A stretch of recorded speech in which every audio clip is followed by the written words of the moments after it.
أعوذ بالله من الشيطان الرجيم بسم الله الرحمن الرحيم والحمد لله والصلاة والسلام على رسول الله وعلى آله وصحبه من والاه.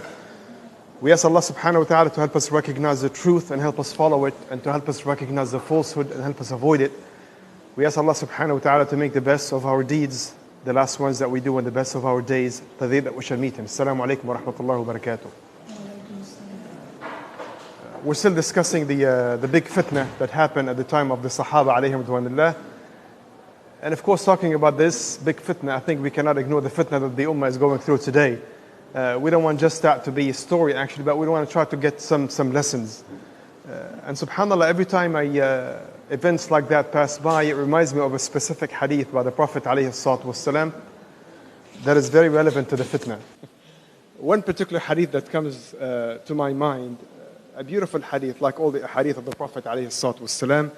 And the hadith is narrated by Abdullah ibn Amr ibn al-As, in Muslim, and some slightly different version in Ibn Majah, where the Prophet ﷺ, Abdullah ibn Amr al-As, he said that we were with the Prophet ﷺ somewhere, maybe coming back from an expedition or something, and we stopped somewhere, and he said we were doing different things. Some of us were tending, to the animals, were resting, were training. And he said, then the Prophet ﷺ sent among us somebody to declare as-salatu jami'ah. As-salatu jami'ah is an expression that the Prophet ﷺ would normally use whenever he has something important to declare. He said, so we rushed to where the Prophet ﷺ was. And the Prophet said, أما بعد فإنه ما بعث الله من نبي في أمة من الأمم إلا وكان حقا عليه أن يرشدهم إلى خير ما يعلمه لهم وينذرهم شر ما يعلمه لهم. That whenever Allah sends a prophet among any nation, it becomes mandatory, it becomes a must that this prophet would guide his people to that which he knows to be best for them and to warn them of that which is harmful to them. So the Prophet ﷺ was telling the Sahaba that he has the guidance. So if you have any problem, refer to the Prophet ﷺ. And then the Prophet said, وَإِنَّ هَذِهِ الْأُمَّةِ جُعِلَتْ عَافِيَتُهَا فِي أَوَّلِهَا. That this ummah, the better part or the healthiest period in the life of this ummah is the earlier part, the earlier generations. And he said, وَسَيُصِيبُ آخِرَهَا بَلَاءٌ وَأَشْيَاءٌ تُنْكِرُونَهَا. And the latter part in the life of this ummah will be afflicted by hardship or difficulties or problems and certain things that you reject, certain things that are rejected to you. SubhanAllah, describing so accurately almost like what is happening today. And he said there'll be hardship and difficulties and certain things that are very odd to you. Like what we heard in the news, Mubarak being acquitted of all the charges and released. And then he said something interesting after that, alayhi salatu wasalam. He said, ثُمَّ تُقْبِلُ الْفِتَنِ يُرَقِّقُ بَعْضُهَا بَعْضًا حَتَّى يَقُولُ الْعَبْدِ هَذِهِ مُهْلِكَتِي ثُمَّ تَنْكَشِفْ ثُمَّ تُقْبِلُ فِتَنٌ أو فِتْنَةٌ فَيَقُولُ الْعَبْدِ هَذِهِ مُهْلِكَتِي. So he said that the tribulations and the hardships and the calamities will come in a succession, whereby each time one of them comes, it will make the previous one actually less so or more accepted. Think about that. What happens today? Big problems happening, the Muslims persecuted in Myanmar. You forget everything else. And then shortly after, explosions happening in Iraq. You forgot what happened yesterday in Myanmar. And then it heats up in Syria. You forgot what happened in Iraq and elsewhere. And then something happens, of course, Egypt. You forgot what happens elsewhere. And then the problems of the Syrian, attack with the chemical weapons. You forgot what happened elsewhere. And today a big explosion happening actually in northern Lebanon. See, this is what the Prophet ﷺ says, that the problems when they happen, each time one of them comes, it makes you forget the previous one. Or it makes the previous one more acceptable. That's what happens. Before you wake up from a problem, another one happens. تُقْبِلُ الْفِتَنِ. And he says, alayhi salatu wasalam, each time one of them happens, you will say, this is it. This is the worst it gets. And then something else happens. Then what do we do in that situation? The Prophet ﷺ in the rest of the hadith, he said, فَمَنْ أَرَادَ أَنْ يُزَحْزَحَ عَنِ النَّارِ وَيُدْخَلَ الْجَنَّةِ. He should do the following. So he gave us some instructions, but before he said that, he said, if you want to be spared out of hellfire, saved out of hellfire, and admitted into paradise, you should do the following. He did not say directly, just do the following. Why? Because in the middle of the tribulations and the hardship, sometimes we forget the measure of success and loss. And we only look at it probably from a political perspective, forgetting that what matters at the end is to be admitted to Al-Jannah. So the Prophet ﷺ, even though he's describing fitanun wa ashya'un tunkirunaha wa bala and all of these big problems and calamities, he still brought it back to the basic. That what matters at the end is to go to Al-Jannah. Like Allah says in the Quran, فَمَنْ زُحْزِحَ عَنِ النَّارِ وَأُدْخِلَ الْجَنَّةِ فَقَدْ فَازَ. Anyone who was saved out of hellfire and admitted into paradise, he won. So this is the one thing you want to always keep in perspective. It is not just a matter of political gain or political achievement. It is the person has to go to Al-Jannah. That's what matters at the end. Another Prophet ﷺ, then he gave some instructions.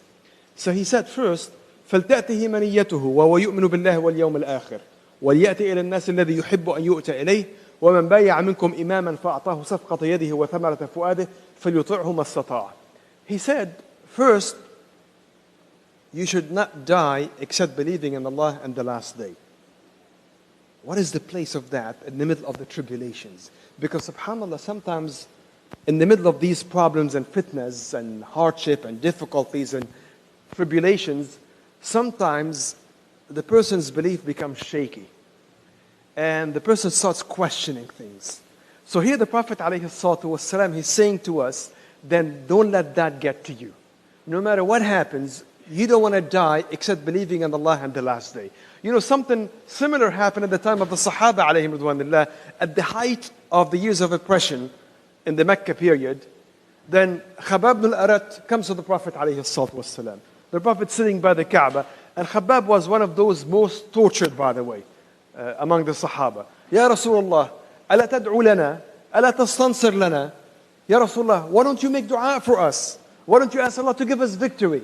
You know, something similar, when the hardship happens, then the person starts questioning.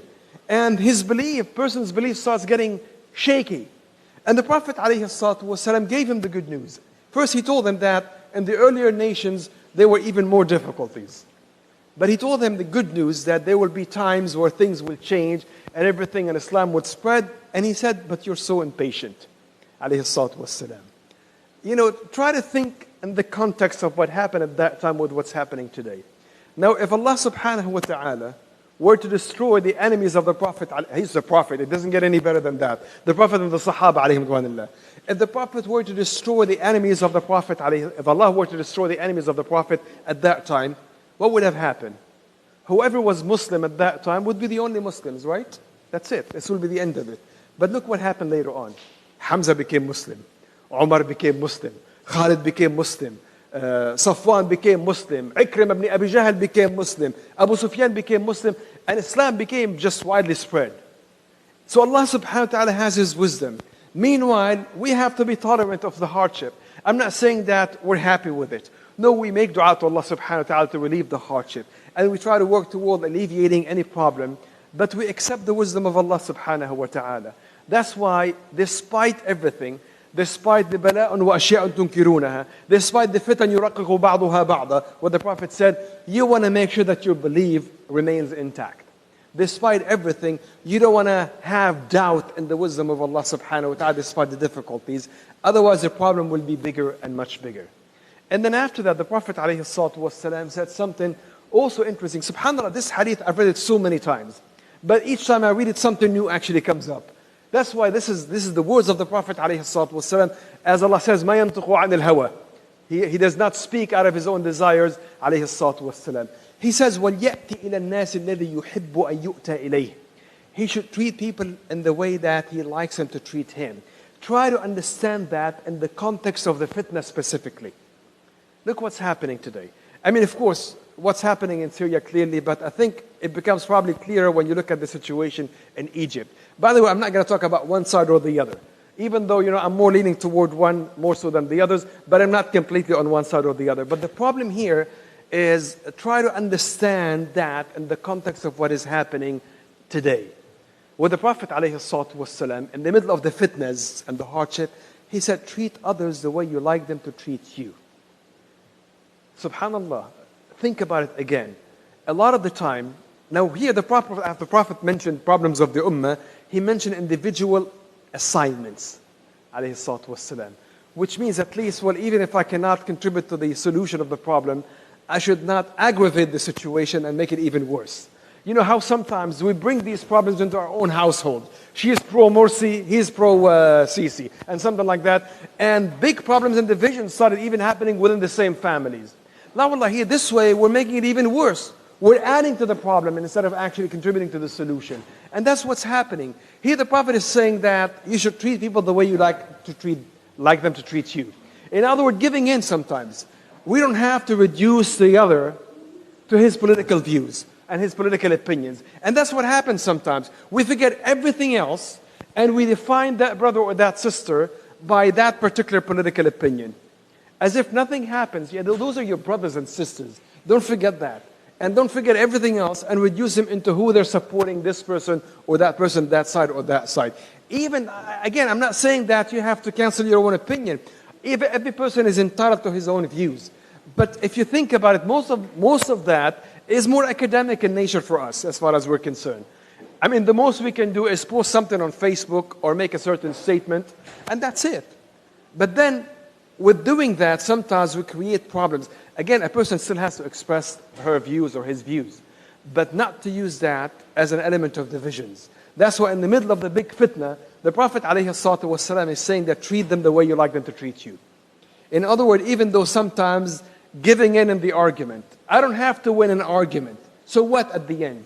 We're arguing, this event was reported the proper way or was not reported the proper way, and we fight with one another, with someone who's supposed to be very dear to me, and he becomes my enemy, and at the end, okay, he wins, no, I won. So what? What have we achieved? What have we achieved? Again, we are entitled to our views, but we don't want to aggravate the problem and create bigger problem than already actually is. And subhanAllah, the character of the person, the greatness of the character of the person shows mostly in situations of differences. Not when everything is similar, but when things are different. You know, when we agree on everything, of course, everything goes smooth and dandy and we're all nice to one another. But when we differ, that's when the true character of the person actually shows. That's why, subhanAllah, you'll find the Sahaba, alayhim ridwanullah, how they dealt with the situation even after a war actually happened, even after a battle. They would still give in and they would love one another. But sometimes, subhanAllah, we're so quick into quoting a person who differs with me, he's a kafir, she's a fasiq, and then so on and so forth. When the Sahaba did not do that, alayhim ridwanullah, even though they fought with one another. You know, there were even casualties, but they still loved one another. As you will see, whenever one of them was reminded of the guidance of the Prophet, he would immediately submit. That's why, again, wallahi, keep that hadith in mind. This is the guidance of the Prophet ﷺ, that despite everything, we don't want to forget our brotherhood. We don't want to forget that or define ourselves with a specific opinion and basically reduce the person into that particular opinion, as if there's everything about him. You know, I was telling somebody, a very dear brother of mine, that those people that you're criticizing in Egypt, you know, whichever side it is in, those same people, if you were to meet them or to cross paths with them, let's say in an airport in London, for example, or in Paris, you'll feel good about that, right? Here's someone who is one of mine. You know, we come from the same background, the same religion. So someone that you have a lot in common with. But yet, at the same time, you know, we're hating each other and then we're attacking one another. So that's why it is good, wallahi, to capitalize on the commonalities rather than on the problem. SubhanAllah, the issue is very touchy because it's so polarizing, and it doesn't have to be as such. Back to the fitna that happened at the time of Ali radiallahu anhu. Where did we stop? Who remembers? We're discussing Ali ibn Abi Talib alayhi ridwanullah and the big fitna that happened. Anyone remembers where we stopped? Now, what we discussed, just to revisit the thing very quickly, of course we talked about the brutal killing of Uthman alayhi ridwanullah and the big fitna, the big problem that happened actually in Medina, and how Ali radiallahu anhu became Amir al-Mu'mineen. And he was giving the bay'ah by the people there, most of the people of the fitna, and some of the Sahaba, even though some of them actually isolated themselves. And we also mentioned how an important aspect in here, how Talha and Zubair were forced to give bay'ah to Ali radiallahu anhu under the sword. They gave the pledge to Ali or the commitment to Ali under the sword. And we also mentioned how Aisha radiallahu anha, due to the danger of the situation that happened, especially at the time of Uthman, was asked to go to Mecca along with the wives of the Prophet ﷺ. So Mecca became like the other stronghold or the other basically place where the forces are gathered. And we also discussed how Aisha radiallahu anha and Talha and Zubayr, after they moved to Mecca, were able to move people into seeking revenge from those that killed Uthman radiallahu anh, and they were able to form a big army that marched toward Al-Iraq. That's where we stopped. And we said that Ali radiallahu anh was trying basically to stop them before they get into Iraq, because they were off to Iraq to seek revenge from those that participated in the killing of Uthman radiallahu anh. Right? That's where we stopped. Yes? Is it? Take me. Trust me, that's where we stopped. Jazakallah khair. So the army of Aisha radiallahu anha, of course, then Usad ibn Utayd, or Abdurrahman ibn Utad ibn Usayd, was the leader of the army. He was the general commander of the army. And of course, the commanders or the counselors or basically the leaders of the army in the back were Talha and Zubayr and Aisha radiallahu anha. And the army was able actually to go or to reach Iraq before the army of Ali caught up with them. Then as they reach a place before Al-Basra. Then a person by the name of Umayr ibn Abdullah al-Tamimi, who was a prominent actually person in there, then he came to Aisha radiallahu anha and he asked her, what are you coming here for? And she told him that I'm coming here to seek revenge from those that killed Uthman radiallahu anhu. And he said to her that try to spare any life that you can. In other words, try to arrive at what you're seeking in a nice, peaceful way without basically causing any problem or any rifts or any fighting among the Muslims. And she liked his opinion. She told him that what you said is the right thing. And some of the people that killed Uthman radiallahu anh, that participated in the fitna, had already sought refuge in Al-Basra. About 600 of them. 600 to 1,000, but they say about close to 600 of them. So 600 of the people of the fitna were already actually in Al-Basra. And the one who was in charge of the Basra at that time was Uthman ibn Hunayf.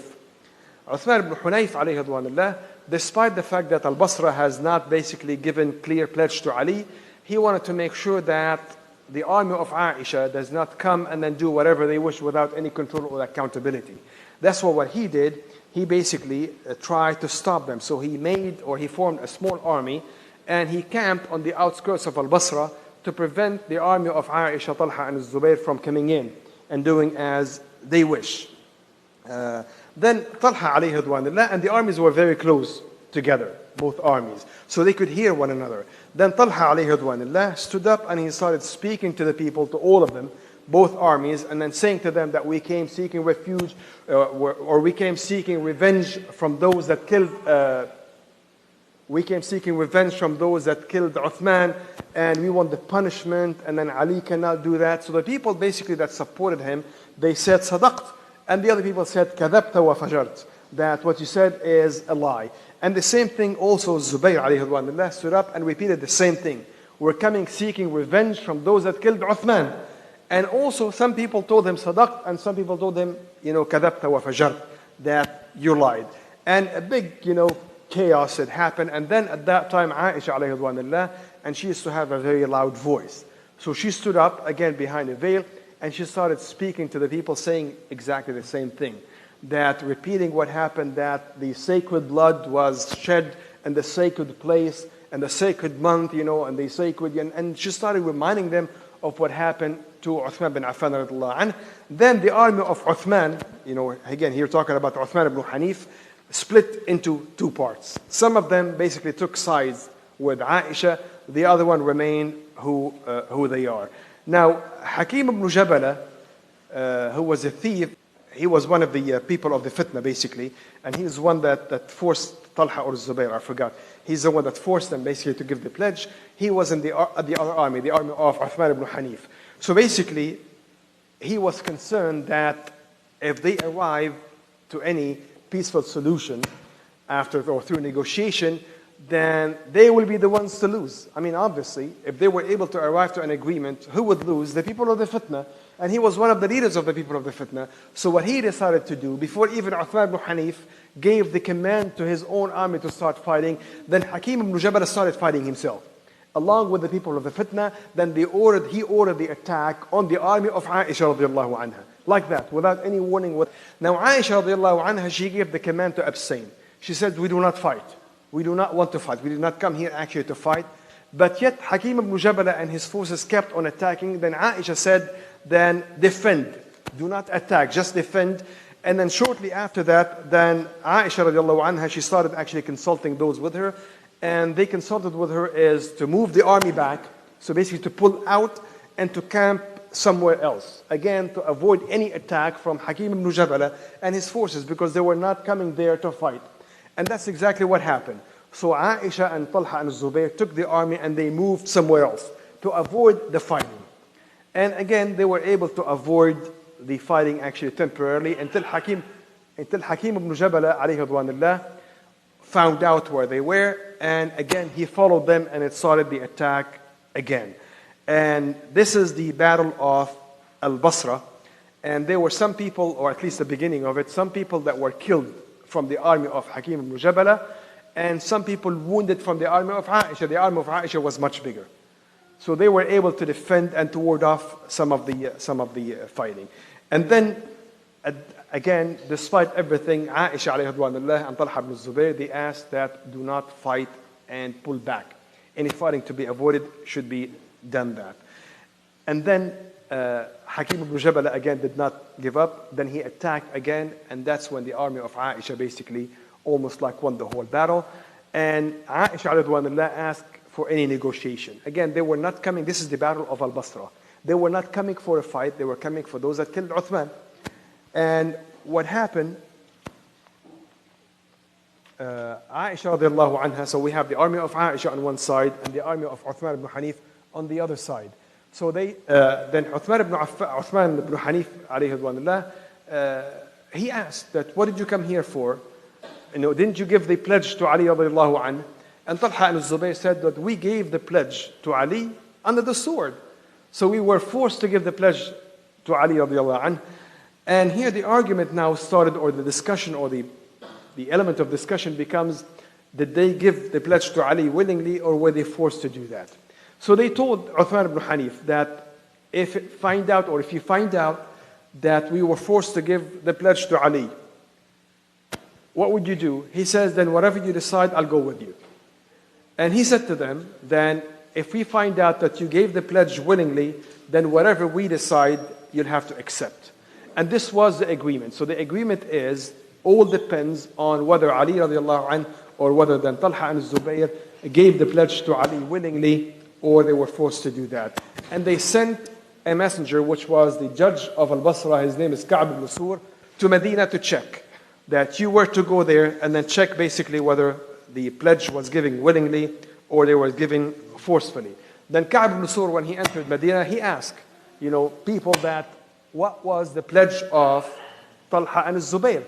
How was the pledge of Talha and Zubayr? And then Usama ibn Zayd alayhi radwanullah declared before everybody that he gave the pledge, or they both gave the pledge forcefully.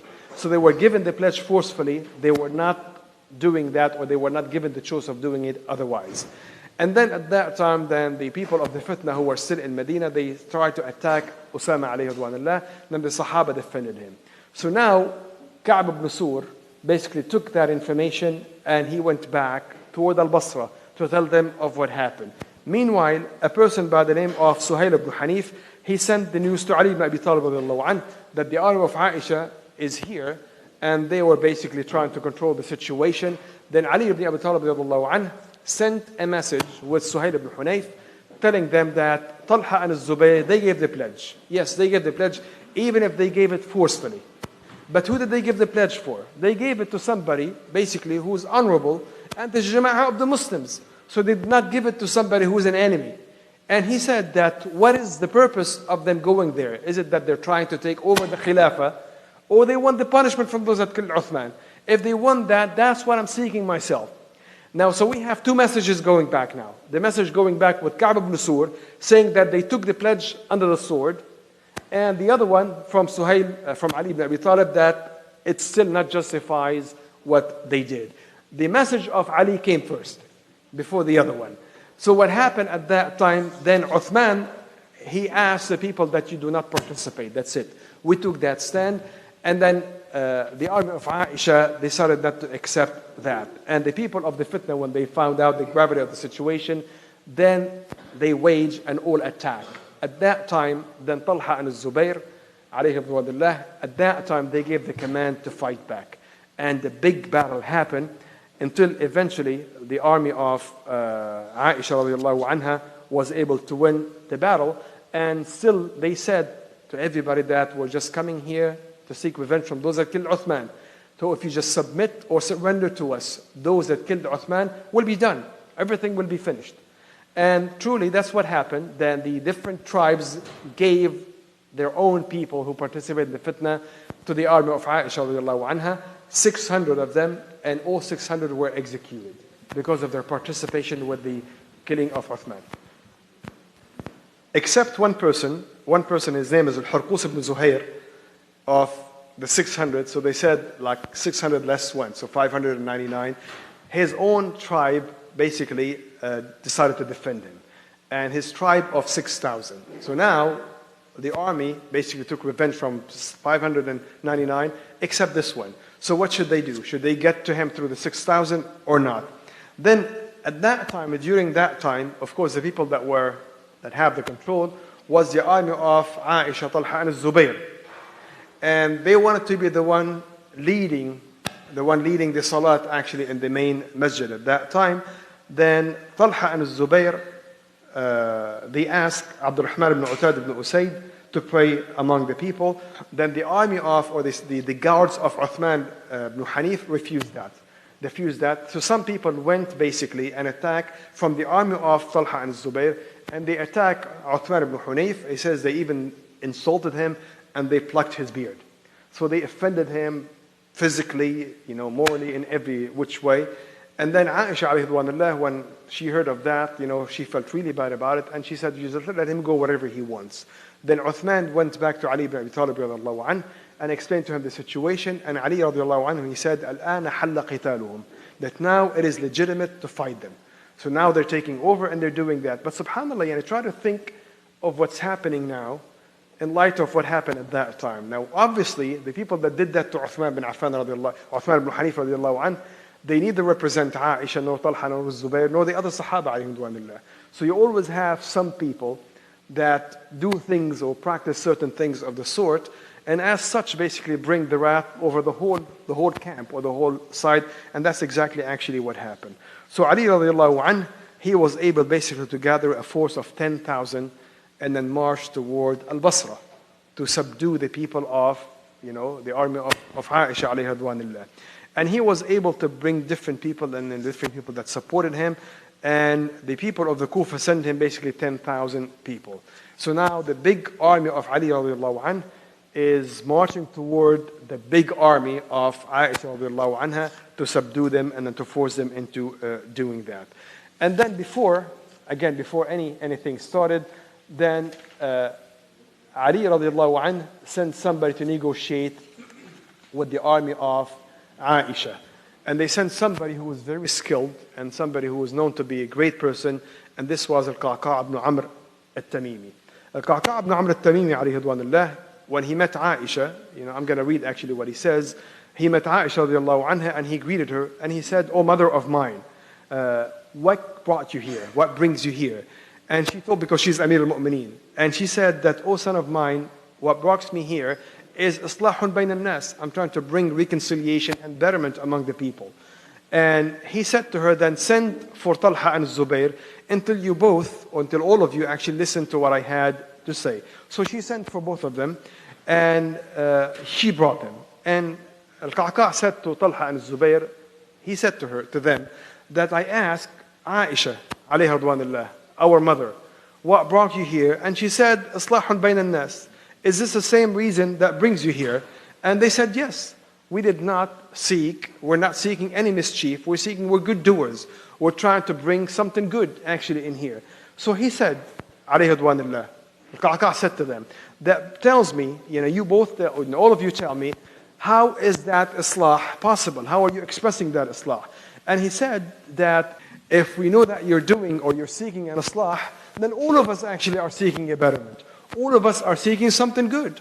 So you tell us how you're seeking to do that.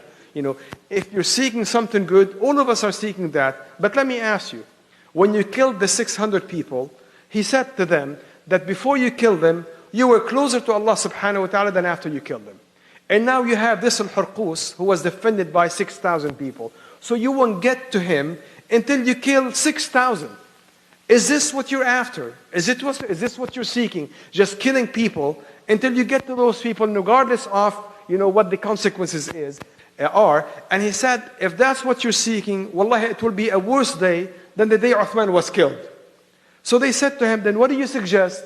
He said, what I suggest is for you to wait until everything calms down. And then after that, everything calms down, and until Ali radiallahu anhu has control over everything, and everything stabilizes, and then everything will be achieved. And they agreed to that. They like actually what he suggested to them, and they said that this is really what we're after. They said that Ali ibn Abi Talib radiallahu anhu says that this was the greatest day and the greatest night that the Muslims have witnessed since the killing of Uthman radiallahu anhu. Because now, according to these negotiations, everything was resolved. Everything was accepted. Then Ali radiallahu anhu, meanwhile, while Qaqa' was negotiating, then Ali radiallahu anhu, he went around the army of Aisha. He was just one of them, alayhi radwanullah. And he started checking who's there and there. And he looked at Talha, alayhi radwanullah, and he says, Ya Talha, what brings you here? Ma akhrajaka ya Talha. And he says, we came seeking revenge from those that killed Uthman. And Ali repeated the same thing, قَتَلَ اللَّهُ مَنْ قَتَلَ Uthman. May Allah kill those that killed Uthman. If we could do it today, we will not wait for 1 second. And then he found Zubair ibn al-Awwam radiallahu anhu. And as soon as he found him, he says he went down and he hugged him. Because he was really close to him. And he says, my brother, what brings you here? And he repeated the same thing. And then Ali radiallahu anhu reminded him of something really important. And he says, Ya Zubair, do you remember the day where you told the Prophet ﷺ that, Ya Rasulullah, I love Ali so much. And then the Prophet ﷺ told you, he reminded him that you love him for the sake of Allah, by the sake of Allah, or by Allah subhanahu wa ta'ala, one day you will be fighting him unjustly. SubhanAllah, think about that. So here, Zubayr told the Prophet, Ya Rasulullah, I love Ali so much. And the Prophet told him that you love him so much, but yet a day will come where you will be fighting him unjustly. وَأَنْتَ لَهُ ظَالِمٌ, and you'll be transgressing against him by fighting him. Then Zubayr woke up. This is something that happened about 30 days earlier. Then Zubayr al-Awwam alayhi wa just remembered, why am I doing this? This is what the Prophet is saying alayhi salatu wasalam. Then Zubayr alayhi wa decided to leave the whole army and the whole fitna. So he walked out. And then as he was leaving, then his son, Abdullah ibn Zubayr, he came to him, your father, why are you leaving? Are you afraid? And Zubayr told him, I'm not the one to be afraid. Wallahi, there's not a place in my body that does not have a wound, including, my private part. But there's something much more serious than you know. There's something serious, which is the sayings of the Prophet ﷺ, giving him or telling him ahead of time actually what was to happen. Then Zubayr alayhi left. And again, the negotiation were going on until everybody decided basically to isolate them, or just to leave the whole fitna.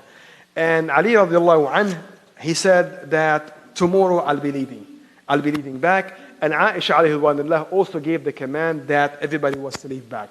So everything was basically dissipated. And they said that this was the greatest night again that the Muslims have witnessed since the killing of Uthman bin Affan radiallahu anhu. But of course, the only losers at that time would be the people of the fitna.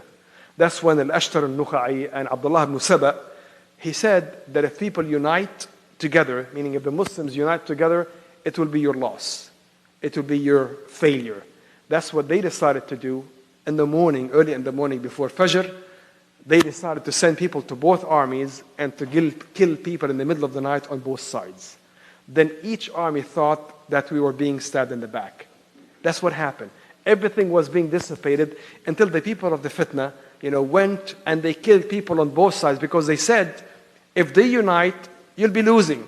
So the best way to guarantee your own safety is to continue that divisions. So they went killing people on both sides, and each army at that time thought that the other army basically broke their promise. And a big fight happened, a big battle happened, which is the Battle of Al-Jamal, which lasted 7 days and 8 nights. 7 days and 8 nights, and it started on 5th of Jumad al-Akhir, the year 36 after the migration. Try to imagine that, subhanallah. That could have been avoided, but that's what happens sometimes. Problem or troublemakers that will just fuel the situation, and as a result, everybody actually gets into that. Then it was an all fighting among both camps. Ali radiallahu anh, when he saw what was happening, he said, then he left the whole army and he started praying and crying and making dua to Allah subhanahu wa ta'ala. And the one that was leading the army of Ali radiallahu anh was Al-Ashtar al-Nukha'i, one of the people of the fitna. Meanwhile, Zubayr ibn al-Awwam alayhi ridwanullah, he was leaving, and as he was leaving, then a person actually followed him. A person by the name of Amr ibn Jurmud, he followed him because he knew this was a Zubayr, I can do something to him. Then Zubayr said to the person who was with him, I see death in the face of that person. And although this person is bringing death, then the person that was with him, he told him that, why don't you kill him? He says, Zubayr said, well, how can I kill him by just an assessment? He hasn't done anything. And then true enough, that man came to him and he said, can I take your company? Can I be your companion, until you reach Medina? And Zubayr said, yes. And Zubayr used to be the one leading the prayer, alayhi ridwanullah. And then one of the prayers, then as soon as it was the prayer time, as soon as Zubayr alayhi ridwanullah said Allahu Akbar, then the person basically jumped on him and killed him. And he says then he took his sword, his shield, and he cut his head, and he took the head back to Ali radiallahu anhu, thinking that Ali will be pleased with doing that. Then that man brought that to Ali ibn Abi Talib radiallahu anhu. SubhanAllah, a big fitna. Then Ali radiallahu anhu, when he saw that, he got very upset and he started crying and he said, لَطَالَمَا نَافَحَ هَذَا السَّيْفَ عَنْ رَسُولِ اللَّهِ, that this sword has defended the Prophet alayhi salatu wasalam so many times. And he said, بَشِّرْ قَاتِلْ ibn Safiya bin Nar. Bashir Qatil ibn Safiya bin Nar. That give the news of the one who killed the son of Safiya bint Abdul Muttalib, who was a Zubayr, give him the news of hellfire. Then everybody started following this person for killing Zubayr. People on both sides love Zubayr ibn al-Awwam radiallahu anhu. And then the man, when he saw actually everybody's coming to him, then he killed himself. Then Ali radiallahu anhu said, Bashir Qatil nafsihi bin Nar. Then give the news of the person who killed himself with fire, twice and not just once. And again, then the army or the fighting meanwhile was intensifying. And the army or the fighting was intensifying mostly around the camel. That's what's called the Battle of the Camel. What is in the camel? The camel actually had Aisha, had the hawdaj of Aisha alayhi ridwanullah on the top, and Aisha was in there. So everybody looked at the camel as almost like the symbol of strength of the other army. So if the camel was to fall down, then the army of Aisha alayhi ridwanullah will be defeated, because this was the leadership of the other army. That's why the Muslims on the army of Aisha started defending the camel as hard as they could, and the army of Ali radiallahu anhu started basically intensifying the attack on the army of on the camel of Aisha radiallahu anhu. And again, the fighting lasted for that many days until eventually they were able basically to hit the camel, and the army or the camel actually fell down. At which time then the army of Aisha alayhi ridwanullah surrendered, and it was the end of the battle at that time. They said that the people that were killed from both armies were close to 10,000 people. And that's why most of the Sahaba alayhi ridwanullah were killed in the battle of Al-Jamal. Subhanallah, look what the fitna actually can do. This is a fitna. Both sides seeking al-haq, seeking the truth. Both sides seeking something good. But because of the problems or the troublemakers inside, and because of the misunderstanding or miscalculation, that much actually damage was inflicted upon the Muslims. Some of the greatest Sahaba alayhi ridwanullah being killed. Talha was killed. Of course, Zubayr was killed. And some of the other great Sahaba. That's why the Sahaba, they said that the biggest fighting happened when the Sahaba of the Prophet ﷺ fought with one another. Because you're talking about the biggest heroes or the biggest fighters, but yet for some reason, for a fitna, they actually met each other in the battlefield. And of course, Ali radiallahu anhu gave the command that you do not follow anyone who's running away, and you do not attack or kill any wounded, and you do not attack or take even prisoners, which is different than if it was actually against non-Muslims. That's why here the scholars, they said if it wasn't for the battle of Al-Jamal, we would know what qital al-baghi is referring to. Qital al-baghi, the qital or the fighting of transgression, what Allah subhanahu wa ta'ala refers to in the Surah Al-Hujurat, when Allah subhanahu wa ta'ala says, وَإِن طَائِفَتَانِ مِنَ الْمُؤْمِنِينَ اقْتَتَلُوا فَأَصْلِحُوا بَيْنَهُمَا فَإِن بَغَتْ إِحْدَاهُمَا عَلَى الْأُخْرَى فَقَاتِلُوا الَّتِي تَبْغِي حَتَّى تَفِيءَ إِلَى أَمْرِ اللَّهِ فَإِن فَاءَتْ فَأَصْلِحُوا بَيْنَهُمَا بِالْعَدْلِ وَأَقْسِطُوا إِنَّ اللَّهَ يُحِبُّ الْمُقْسِطِينَ. And after, so Allah says, if two factions or two groups of the Muslims fight with one another, He says, then the first thing is you reconcile. That's always the first choice. And He says, then if one group transgresses against the other, what do? He says, then you fight those that are transgressing. فَقَاتِلُوا الَّتِي تَبْغِي حَتَّى تَفِيءَ إِلَى أَمْرِ اللَّهِ فَإِن فَاءَتْ, then if they reconcile and they submit to what Allah subhanahu wa ta'ala likes, then what do? You don't punish them the way you punish your enemies. He says, فَأَصْلِحُوا بَيْنَهُمَا فَإِن فَاءَتْ فَأَصْلِحُوا بَيْنَهُمَا بِالْعَدْلِ وَأَقْسِطُوا. Then you reconcile and you deal with them justly. So this is the rule whenever actually Muslims fight one another, is that if one wins over the other, then the result is that you reconcile.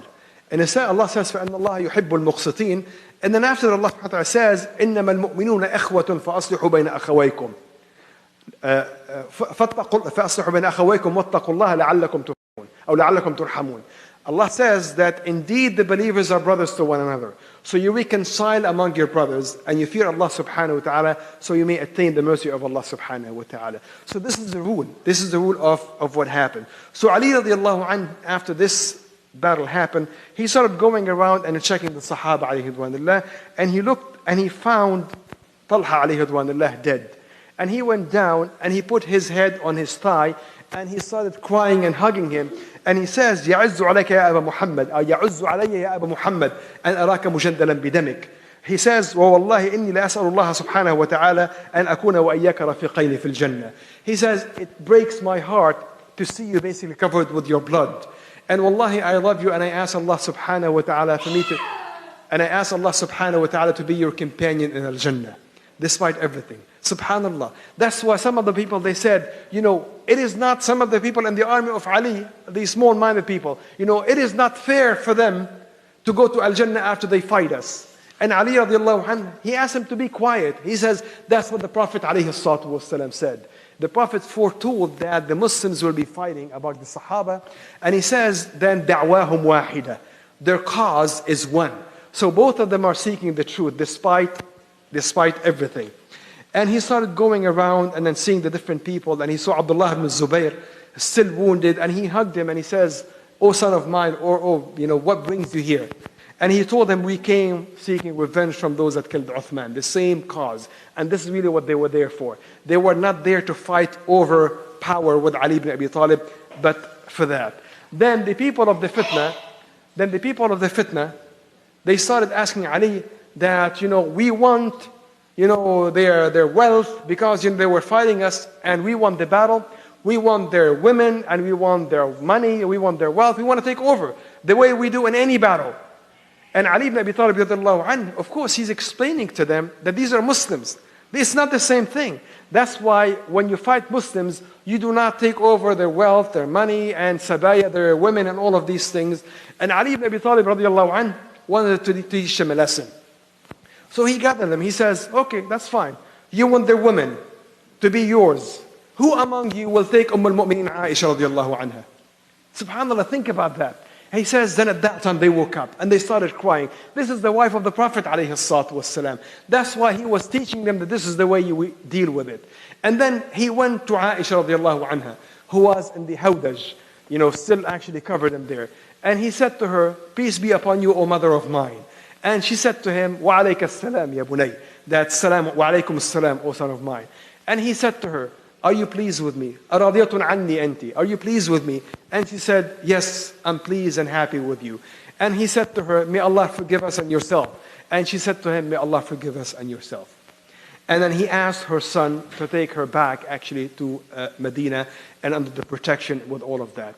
And with that, subhanallah, a big battle was ended. A big fitna, which is the battle of Al-Jamal. Some of the greatest Sahaba alayhi ridwanullah were killed again because of the fitna, because of the lack of clarity of visions, and because of problems that were instigated by few. And that's what happens most of the time. Most of the people are masses. They just follow whatever is being said. But you always have few evil that instigate all of these problems. And as a result, everybody else actually would suffer. So we have great lessons, wallahi, from these things, not to be drawn immediately into causes of that sort. Of course, the whole thing was not finished yet. Because there's still now, of course, what's happening in Bilad al-Sham, in the Levantine area with Muawiyah radiallahu anhu, who was the other strong man at that time, and who was also preparing for seeking revenge from those that killed Uthman. So after Ali radiallahu anhu dealt with the army of Talha and Zubayr and Aisha, now he started preparing actually to deal with the army of Muawiyah, which we'll be covering inshallah next time. Jazakumullah khair, walhamdulillah rabbil alameen. Did I say her son? No, her brother. Did I say her son? Yeah. No, I'm sorry. She doesn't have any children, of course. Her brother, Muhammad bin Abi Bakr as-Siddiq, he's the one that was to be taking her out. By the way, Aisha radiallahu anha, even though she did not have any children, she used to be nicknamed Abdullah, the mother of Abdullah. Why was so? Aisha, she used to be nicknamed the mother of Abdullah, Abdullah. Who was Abdullah, and why was she nicknamed that? Who was Abdullah ibn Zubayr, the son of Asma, her sister, because she's the one that raised him. She raised him, she used to be nicknamed Abdullah. But yeah, she didn't have any children. Jazakallah khair. Her brother was with the people of the fitna, and then when he came to her, and then she said to him that al-aq, the disobedient, and he said to her, ana bikibar, I'll be obedient to you. So subhanAllah, things change, That's why when people return from the fitna, I think we have to accept them and we do not just hold it against them. Sometimes people change. People will be deceived, will be fooled. And after, things clarify, we have to reach a middle ground. That's why we have a great lesson. Here, Ali radiallahu anhu did not go and then punish those that participated in the battle of Al-Jamal, or kill them, or take their properties, or whatnot. But he forgave them, because they were deceived. And they were seeking good. They were seeking islah. So they were not seeking evil. That's why he himself, Ali radiallahu anhu, he said that the one who seeks good but misses, ends up doing something bad, is not the same thing as someone who's seeking bad to start with. It's not the same. Well, part of the fitna was dealt with now. Yes. Yeah, it's not finished yet. Of course, it's not finished yet. No, what happened is that the people that killed Uthman are still basically at large. They're still actually free to go around wherever they want. And that was not finished yet. So there are some unfinished business, so to speak. But subhanAllah, wallahi, the thing that shocks me the most, when I read about this, is that how the whole thing could have been avoided. But Allah subhanahu wa ta'ala has His will. The battle of Al-Jamal could have been avoided completely. But the people of the fitna, would not like that to happen. I mean, they both actually after, whenever there was room for negotiation, they would not spare that. That's what they were doing. Both sides. That's why they said there were so many lessons to be learned from that. I mentioned some of them in the beginning, that not to repeat the same thing, subhanAllah. But we do repeat the same thing, unfortunately. I don't think not that I read, it just says that he just left. And apparently even his son didn't know about it, Abdullah ibn Zubayr. So apparently he didn't say anything to anybody, he just left right away. I don't know, like I said, I did not read anything about that. But he was not the general leader of the army, he was one of the leaders. He was one of the leaders of the army. That's the way it happened. Well, I think first of all, to keep in mind that whenever we're dealing with differences in opinion, not to make it bigger than that. Sometimes we may differ on, by the way, not just political things, even World Cup, football, soccer, something like that. We deal with it as if this is it, this is everything, We forget everything about the other person, and we reduce that person into that particular aspect of that opinion. I think we should not be conclusive about our views to start with. Even what's happening in Egypt, these are all matters of ijtihad, of people trying to do something. Some of them may be closer to the truth than the other, But that's all what it is, So we don't deal with that the way we deal, let's say, there's no God but Allah, or 5 daily prayers. You see what I'm saying? So all of these things are just matters of ijtihad, and a person can be wrong. A person can be wrong, and I cannot be conclusive about these things as if they are basic belief. No, that's why the Shafi'i here said that the most you can say about your opinion, if it's an opinion, and that's what we're dealing with, these are all opinions, the most you can say is, my opinion is right, but there's a likelihood that it could be wrong. And the other one opinion is wrong, and there's a likelihood that it could be right. So I cannot say, Wallahi, they're wrong. No, you cannot say that. It's just a matter of opinion. Even though, like I said, one of them may be closer to the truth than the other. And people may see that differently. That's why here the rule, by the way, again in Surah Al-Hujurat, where Allah subhanahu wa ta'ala says, يَا أَيُّهَا الَّذِينَ آمَنُوا إِن جَاءَكُمْ فَاسِقٌ بِنَبَأٍ فَتَبَيَّنُوا. That if someone who's known to be a liar brings some information to you, then verify it. Don't take it blindly, especially if it comes through some, let's say, for example, some media that are known to be big liars, that have no credibility. Let's say Fox News. Even though, wallahi, I think to be fair, wallahi, Fox News compared to some of the Arab media is great, is wonderful, is beautiful. Some of the things that some of the Arab media are just ridiculous. That's why I cannot, wallahi, take everything that is being said to me, and then say, this is it, this is the truth. فَتَبَيَّنُوا. And you know what? When Allah subhanahu wa ta'ala gives that command, that whenever somebody is known to be a liar, bring some information to you, then verify it, then ignorance is not an excuse. Misinformation is not excusable. Because you have the command in there to verify it. Allah gave you the command. So I cannot say, I was misinformed. Well, but Allah did tell you to verify it. I didn't verify it. That's why, and you can say that at a personal level, by the way. Somebody brings you some information. Oh, this brother, for example, deals with this or he does with that. Well, have you seen it? No, people are saying. Have you seen it? No, people are saying. Well, even if I've seen it, it doesn't mean I have to speak, at the personal level. That's why the rule when it comes at the personal level is to conceal. And especially when it comes to something of a general concern, is to verify. فَتَثَبَّتُوا or فَتَبَيَّنُوا. One of the other reading is فَتَثَبَّتُوا. That when somebody needs some information, then lead it. And also keep in mind that you're dealing with people like yourself. You're dealing with Muslims, and I'm sure you can probably name some people that may differ with you in the opinion, but yet they're so dear to you. I mean, I can tell you, I have family members that are very dear to me, but they have different opinion about the whole issue, the whole thing. And I have close friends, very dear brothers, but they have a different opinion. That's fine. I don't agree with them on that, but they're still very dear to me. I don't forget everything else, and remember only the fact that they differ with me on that particular issue. That's why I think, not to sacrifice the more important for the sake of the less important. Just to give you advertising for an upcoming attraction. Wallahi, the whole thing shows you the greatness of one particular person, of how great he was, which was Al-Hasan ibn Ali radiallahu anhu. Because he did something that dissipated the whole fitna. One person dissipated the whole fitna until it came back later on. It shows you how much one person actually can do. A great person. Someone that we don't speak much about. We speak about him of being the grandson of the Prophet ﷺ, one of the Sayyida Shabab Ahl al-Jannah, him and al-Hussein. But we don't know much about the things that he did. A great person. I try to see the big picture, that they were coming for a noble request, seeking revenge from those that killed Uthman, right?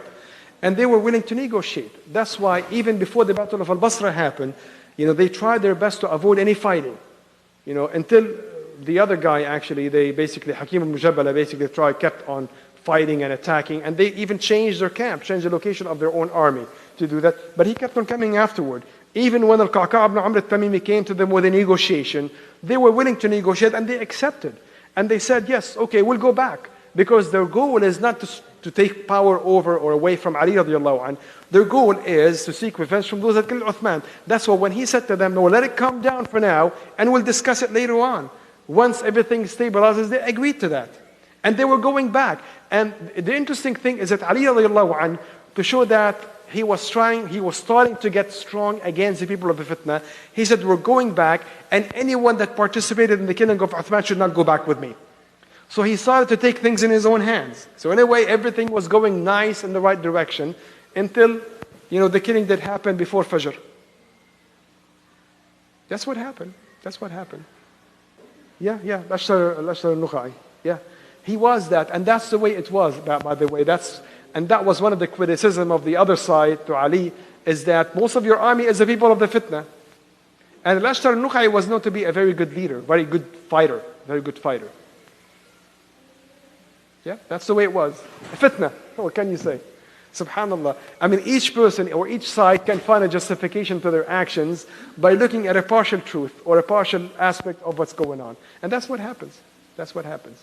خير إن شاء الله. جزاكم الله خير. سبحانك اللهم وبحمدك نشهد أن لا إله إلا أنت نستغفرك ونتوب إليك. أعوذ بالله من الشيطان الرجيم. بسم الله الرحمن الرحيم. والعصر إن الإنسان لفي خسر إلا الذين آمنوا وعملوا الصالحات وتواصوا بالحق وتواصوا بالصبر. جزاكم الله.